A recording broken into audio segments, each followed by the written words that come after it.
परमात्मने नमः। श्रीमद् भगवद गीता अथ प्रथमोऽध्यायः। धृतराष्ट्र बोले, हे संजय, धर्मभूमि कुरुक्षेत्र में एकत्रित युद्ध की इच्छा वाले मेरे और पांडु के पुत्रों ने क्या किया? संजय बोले, उस समय राजा दुर्योधन ने व्यूह रचना युक्त पांडवों की सेना को देखकर और द्रोणाचार्य के पास जाकर यह वचन कहा, हे आचार्य, आपके बुद्धिमान शिष्य द्रुपद पुत्र धृष्टद्युम्न द्वारा व्यूहाकार खड़ी की हुई पांडु पुत्रों की इस बड़ी भारी सेना को देखिए। इस सेना में बड़े बड़े धनुष वाले तथा युद्ध में भीम और अर्जुन के समान शूरवीर सात्यकी और विराट तथा महारथी राजा द्रुपद, धृष्टकेतु और चेकितान तथा बलवान काशीराज, पुरुजित, कुंती भोज और मनुष्यों में श्रेष्ठ शैब्य, पराक्रमी युधामन्यु तथा बलवान उत्तमौजा, सुभद्रा पुत्र अभिमन्यु एवं द्रौपदी के पांचों पुत्र, ये सभी महारथी हैं। हे ब्राह्मण श्रेष्ठ, अपने पक्ष में भी जो प्रधान हैं, उनको आप समझ लीजिए। आपकी जानकारी के लिए मेरी सेना के जो जो सेनापति हैं, उनको बतलाता हूँ। आप द्रोणाचार्य और पितामह भीष्म तथा कर्ण और संग्राम विजयी कृपाचार्य तथा वैसे ही अश्वत्थामा, विकर्ण और सोमदत्त का पुत्र भूरिश्रवा और भी मेरे लिए जीवन की आशा त्याग देने वाले बहुत से शूरवीर, अनेक प्रकार के शस्त्रास्त्रों से सुसज्जित और सब के सब युद्ध में चतुर हैं। भीष्म पितामह द्वारा रक्षित हमारी वह सेना सब प्रकार से अजेय है और भीम द्वारा रक्षित इन लोगों की यह सेना जीतने में सुगम है। इसलिए सब मोर्चों पर अपनी अपनी जगह स्थित रहते हुए आप लोग सभी निस्संदेह भीष्म पितामह की ही सब ओर से रक्षा करें। कौरवों में वृद्ध बड़े प्रतापी पितामह भीष्म ने उस दुर्योधन के हृदय में हर्ष उत्पन्न करते हुए उच्च स्वर से सिंह की दहाड़ के समान गरज कर शंख बजाया। इसके पश्चात शंख और नगारे तथा ढोल, मृदंग और नरसिंघे आदि बाजे एक साथ ही बज उठे। उनका वह शब्द बड़ा भयंकर हुआ।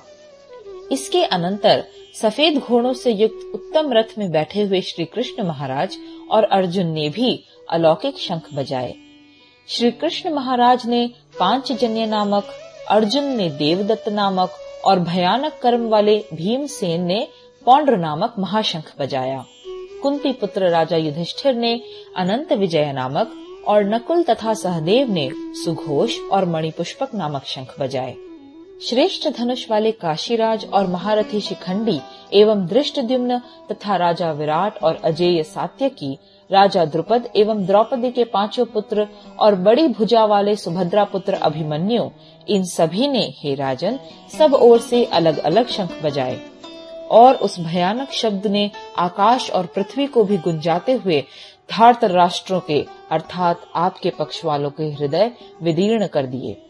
हे राजन, इसके बाद कपिध्वज अर्जुन ने मोर्चा बांधकर डटे हुए धृतराष्ट्र संबंधियों को देखकर उस शस्त्र चलने की तैयारी के समय धनुष उठाकर ऋषिकेश श्री कृष्ण महाराज से यह वचन कहा, हे अच्युत, मेरे रथ को दोनों सेनाओं के बीच में खड़ा कीजिए और जब तक कि मैं युद्ध क्षेत्र में डटे हुए युद्ध के अभिलाषी इन विपक्षी योद्धाओं को भली प्रकार देख न लूं कि इस युद्ध रूप व्यापार में मुझे किन किन के साथ युद्ध करना योग्य है, तब तक उसे खड़ा रखिए।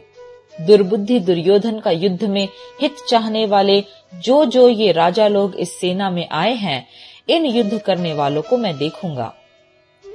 संजय बोले, हे धृतराष्ट्र, अर्जुन द्वारा इस प्रकार कहे हुए महाराज श्री कृष्णचंद्र ने दोनों सेनाओं के बीच में भीष्म और द्रोणाचार्य के सामने तथा संपूर्ण राजाओं के सामने उत्तम रथ को खड़ा करके इस प्रकार कहा कि हे पार्थ, युद्ध के लिए डटे हुए इन कौरवों को देख।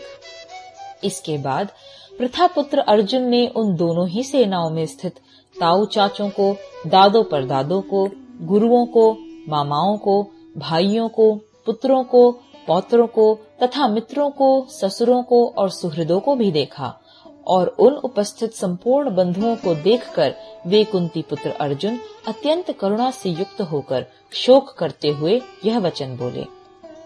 अर्जुन बोले, हे कृष्ण, युद्ध क्षेत्र में डटे हुए युद्ध के अभिलाषी इस स्वजन समुदाय को देखकर मेरे अंग शिथिल हुए जा रहे हैं और मुख सूखा जा रहा है तथा मेरे शरीर में कंप एवं रोमांच हो रहा है। हाथ से गांडीव धनुष गिर रहा है और त्वचा भी बहुत जल रही है तथा मेरा मन भ्रमित सा हो रहा है, इसलिए मैं खड़ा रहने को भी समर्थ नहीं हूँ। हे केशव, मैं लक्षणों को भी विपरीत ही देख रहा हूँ तथा युद्ध में स्वजन समुदाय को मारकर कल्याण भी नहीं देखता। हे कृष्ण, मैं न तो विजय चाहता हूँ और न राज्य तथा सुखों को ही।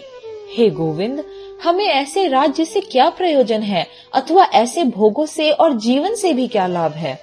हमें जिनके लिए राज्य, भोग और सुखादि अभिष्ट हैं, वे ही ये सब धन और जीवन की आशा को त्याग कर युद्ध में खड़े हैं। गुरुजन, ताऊ चाचे, लड़के और उसी प्रकार दादे, मामे, ससुर, पौत्र, साले तथा और भी संबंधी लोग हैं। हे मधुसूदन, मुझे मारने पर भी अथवा तीनों लोकों के राज्य के लिए भी मैं इन सब को मारना नहीं चाहता, फिर पृथ्वी के लिए तो कहना ही क्या है। हे जनार्दन, धृतराष्ट्र के पुत्रों को मारकर हमें क्या प्रसन्नता होगी। इन आतताइयों को मारकर तो हमें पाप ही लगेगा। अतएव हे माधव, अपने ही बांधव धृतराष्ट्र के पुत्रों को मारने के लिए हम योग्य नहीं हैं, क्योंकि अपने ही कुटुंब को मारकर हम कैसे सुखी होंगे। यद्यपि लोभ से भ्रष्टचित्त हुए ये लोग कुल के नाश से उत्पन्न दोष को और मित्रों से विरोध करने में पाप को नहीं देखते, तो भी हे जनार्दन, कुल के नाश से उत्पन्न दोष को जानने वाले हम लोगों को इस पाप से हटने के लिए क्यों नहीं विचार करना चाहिए। कुल के नाश से सनातन कुल धर्म नष्ट हो जाते हैं। धर्म के नष्ट हो जाने पर संपूर्ण कुल में पाप भी बहुत फैल जाता है। हे कृष्ण, पाप के अधिक बढ़ जाने से कुल की स्त्रियां अत्यंत दूषित हो जाती हैं, और हे वार्ष्णेय, स्त्रियों के दूषित हो जाने पर वर्ण संकर उत्पन्न होता है। वर्ण संकर कुल घातियों को और कुल को नरक में ले जाने के लिए ही होता है। लुप्त हुई पिंड और जल की क्रिया वाले अर्थात श्राद्ध और तर्पण से वंचित इनके पितर लोग भी अधोगति को प्राप्त होते हैं।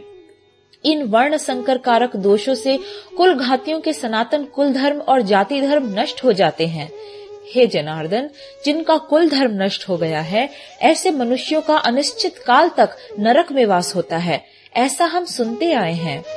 हाँ शोक, हम लोग बुद्धिमान होकर भी महान पाप करने को तैयार हो गए हैं, जो राज्य और सुख के लोभ से स्वजनों को मारने के लिए उद्यत हो गए हैं। यदि मुझ शस्त्र रहित एवं सामना न करने वाले को शस्त्र हाथ में लिए हुए धृतराष्ट्र के पुत्र रण में मार डाले, तो वह मरना भी मेरे लिए अधिक कल्याणकारक होगा। संजय बोले, रणभूमि में शोक से उद्विग्न मन वाले अर्जुन इस प्रकार कहकर बाण सहित धनुष को त्याग कर रथ के पिछले भाग में बैठ गए। प्रथमोध्याय समाप्त।